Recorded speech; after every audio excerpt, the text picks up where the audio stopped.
Bien-aimés dans le Seigneur, bonjour et une fois de plus, bienvenue. Ce matin, nous abordons une nouvelle rubrique.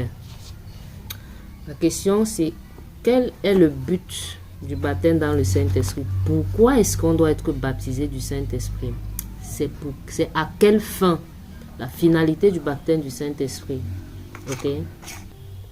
Alors, nous nous rappelons que nous sommes faits de chair et de sang. Nous sommes des êtres humains. Nous sommes terrestres, ok? Et lorsque nous devenons enfants de Dieu, nous devenons enfants d'un Père qui est spirituel. Et nous sommes, d'après les Écritures, assis dans des lieux célestes en Jésus. Et alors, étant assis dans des lieux célestes, il y a une façon de fonctionner différente de la façon terrestre. Alors, qu'est-ce qu'il faut? Il faut que le Seigneur nous donne de posséder le spirituel, nous donne d'interagir ou d'agir dans le règne spirituel, dans ce qu'il faut faire.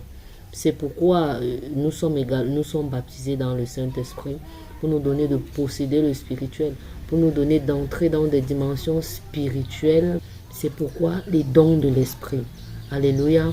Parce que de chair et de sang, nous sommes incapables de le faire. Alors, le Seigneur nous baptise de son Saint-Esprit, nous donnant ainsi des aptitudes de nous tenir dans le spirituel et de travailler. C'est afin que nous devenions un puissant témoin de son évangile.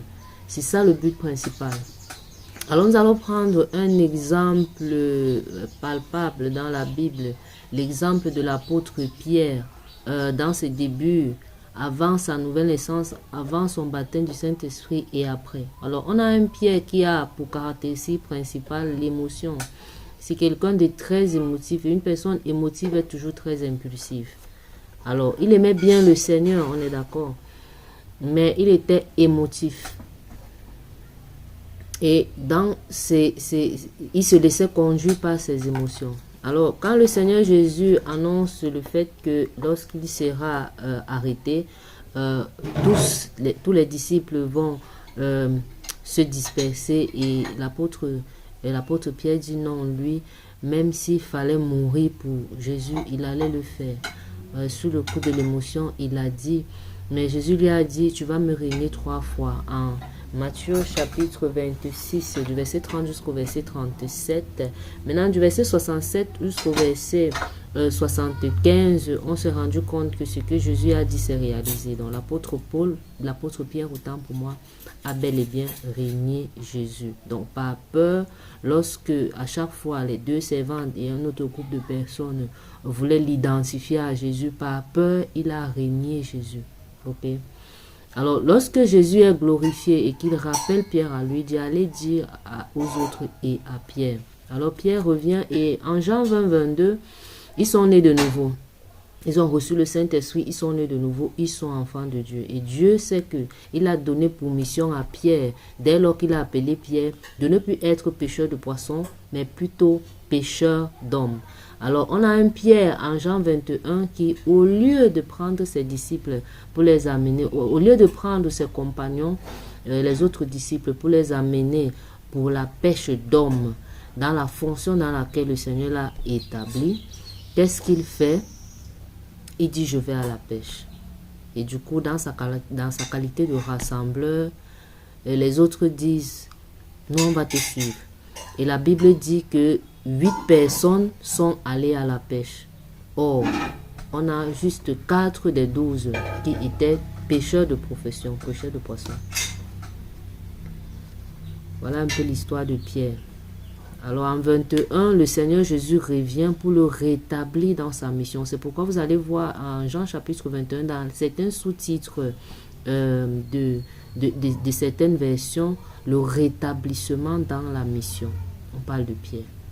Alors on a ce Pierre-là qui, avant d'être baptisé du Saint-Esprit, bien qu'étant né de nouveau, il n'avait pas la capacité de se tenir comme il faut.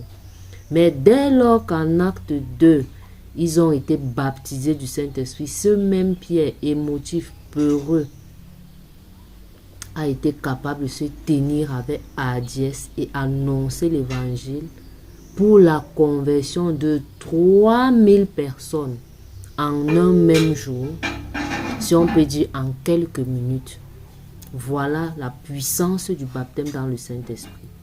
Alors en Actes chapitre 4 également, verset 31, ils sont dans des dispositions où ils sont persécutés. La persécution a commencé, on a arrêté Pierre et par un ange, Pierre a été libéré bien évidemment par la grâce de Dieu. Et ils se retrouvent encore en train de prier. Et leur sujet de prière, c'était de demander encore à Dieu de leur donner, d'annoncer avec courage. La Bible dit que le sol a tremblé, ils ont à nouveau été baptisés du Saint-Esprit et ils ont annoncé la parole avec hardiesse. Donc le but du baptême dans le Saint-Esprit, c'est de donner à un chrétien de se tenir puissamment et annoncer l'évangile comme il faut. Dieu vous bénisse. À la prochaine pour une nouvelle rubrique.